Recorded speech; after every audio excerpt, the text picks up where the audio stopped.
Hi there guys, Sam here. Yeah, you join me once again in the Golf R just to go through another video.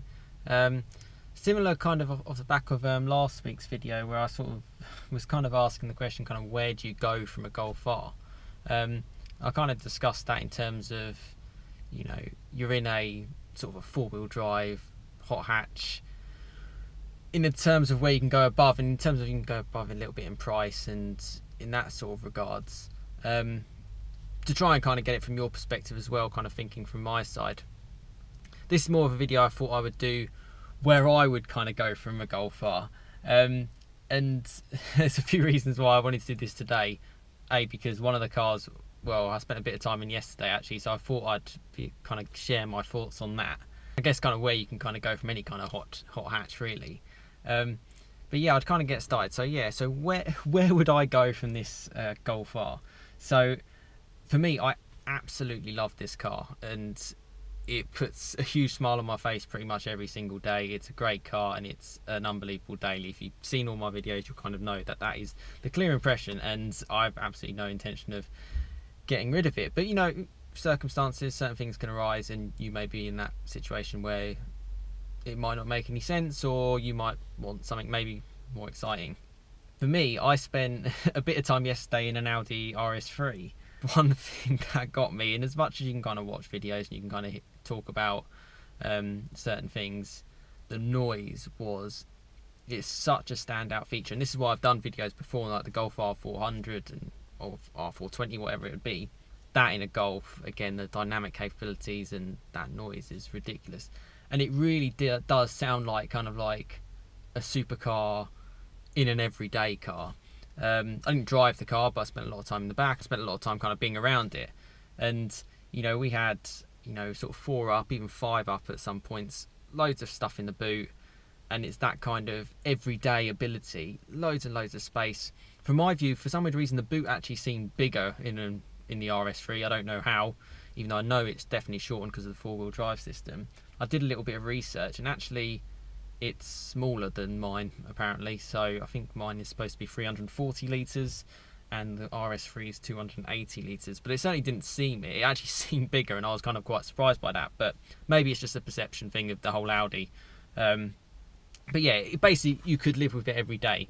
It also felt really comfortable. It felt no different to this really. It did have magnetic ride, and that's one thing, but even in its firmest kind of setting, you know, I was in the back and it was perfectly fine. It's perfectly livable for me. But then the person next to me, who drives just like an A-Class, an A200D, obviously more used to comfort, found it very, very hard. So it just depends what you come from. For me, I almost found it a little bit more comfortable, certainly in its comfort setting, compared to this.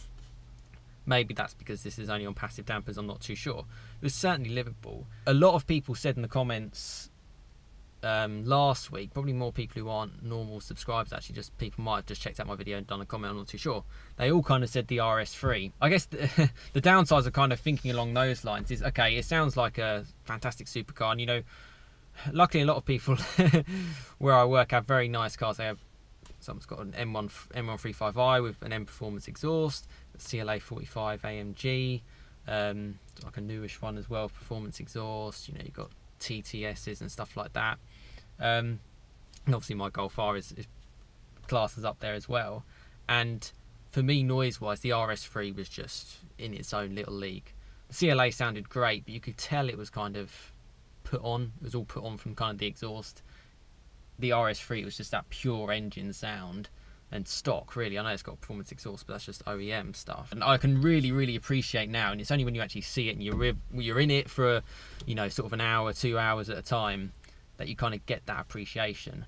And to have a car that's basically, and I really do get now why people get RS3s. I never really 100% understood it before, because a lot of reviews weren't necessarily glowing about the way its dynamic ability was.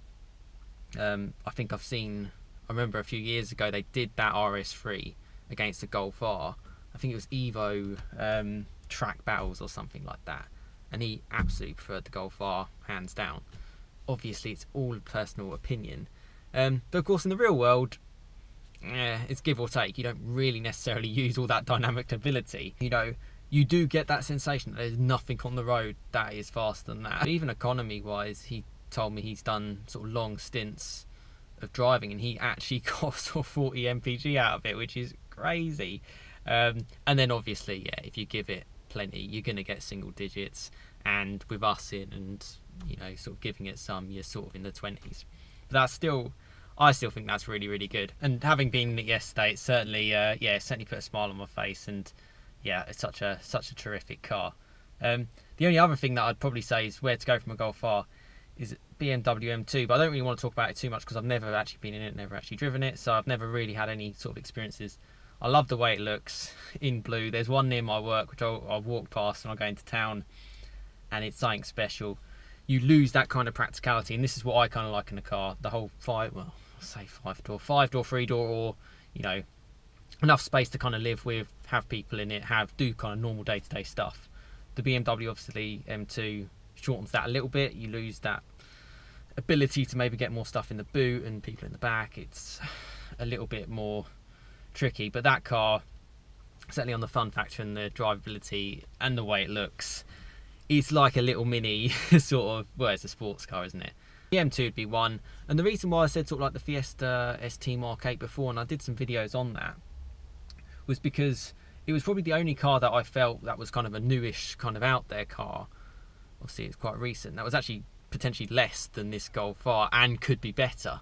And that's why I was kind of considering it in the past. For me, I've certainly gone off the idea quite a lot. I still have a soft spot for my last car, the Mark 7 Fiesta ST, and frankly, you know, you can pick up decent used examples for between sort of 10 and 12 grand.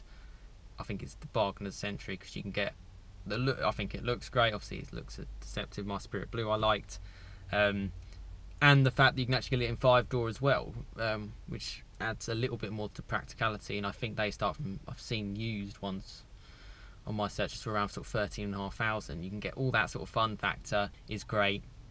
Big problem on that side, which puts me off if I was to where to go from a Golf R. I think it's just, it was too hardcore. It's too difficult to live with day to day just from the suspension side of things. And you know, I had too many journeys with people in, particularly when it was in the back and stuff like that. The front was not too bad because the seats are a bit more bolstered, and you're apologising to people and you sort of saying, oh, you know, sorry the ride's hard, sorry this, sorry that, sorry about that pothole. Well, I never have that in this car. A Porsche, I've got a massive soft spot for sort of Porsche Caymans and bits like that, but in the real world, and I've done some real world driving stuff reviews, don't really make sense. And again, that's kind of why the M2s probably almost gets you there, because you have the back seats and stuff like that, whereas a Cayman is more focused sports car that you can use every day, but for the money and stuff like that. Certainly the 981, that sort of 3.4, again, that noise, the noise gets you. Flat 6. I know that kind of goes a little bit of a variety of where to go from a Golf R, but that's kind of in the ballpark. And it's nice to have something which, you know, it isn't like, oh, that's physically impossible to get. The RS3 is actually probably is one of those. It probably is way too much, and I couldn't get it. But the noise, yeah, that sells it for you. It doesn't matter how it drives, and it was stonkingly quick, and it's just an A3 as well at the same time, which is crazy. When I was in that RS3, you know, I got back in this. I know it's got the sound imposer and stuff, but it still put a massive smile back in my face. And being in the driver's seat as well, going through the gears, it's a quick car as well. As soon as I was coming back, you know, it's quite late, and there's this traffic light Grand Prix where you basically, I think there was, you know, left hand lane going left, middle lane going straight on, right hand lane going straight on, and it forks into sort of one.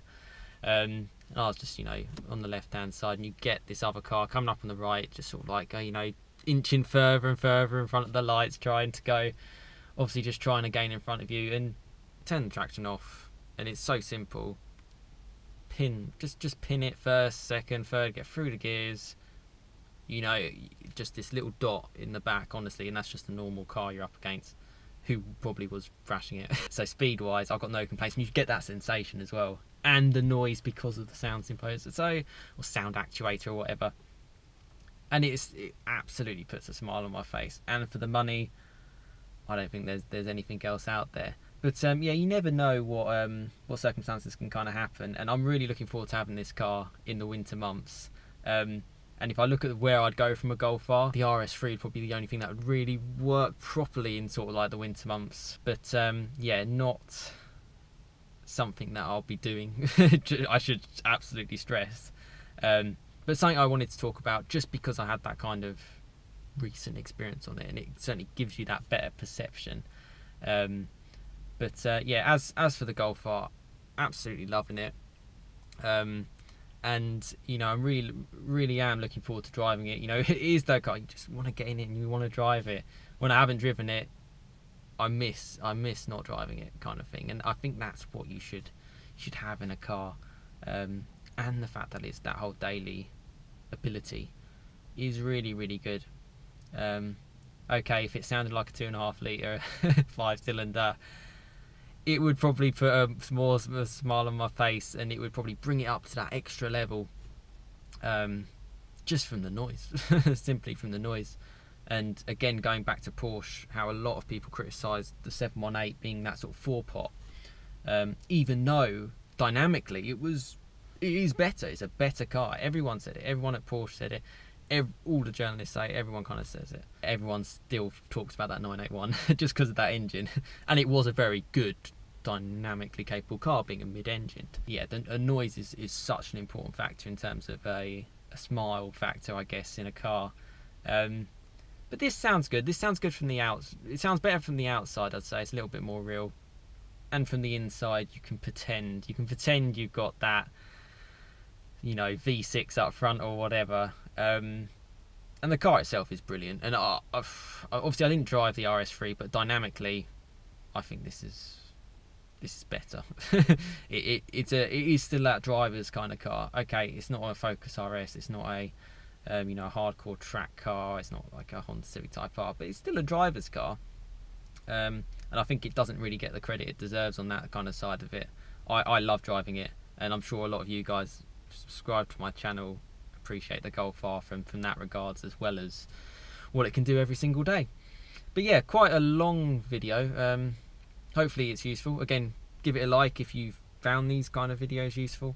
You know, that'll give me an idea of what kind of videos to do for you guys.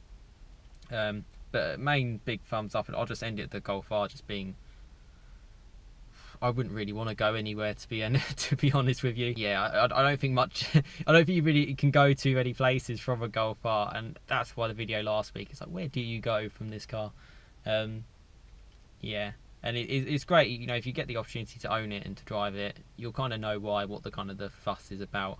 It's it just fits that balance, doesn't it? It really does fit that balance to make it work every single day. And that's something that is extremely difficult to do. But yeah, more videos to come on my Golf R. Yeah, I promise it won't just be me just sitting here rambling on. But either way, I hope you found this kind of video useful. Plenty more to come. Thank you for the subscribers, and thanks for the likes, and again, comment as well. You know, obviously all of this kind of video is more my personal opinion, so you can comment and just say, you know, I completely disagree with you, or I see where you're coming from. I'm not too fussed because it's just my opinion on this one. Whereas last week's one was more, you know, this is where you could go potentially. Yeah, thanks very much for watching. Enjoy the rest of your weekend, and I'll see you again next time. Cheers, guys.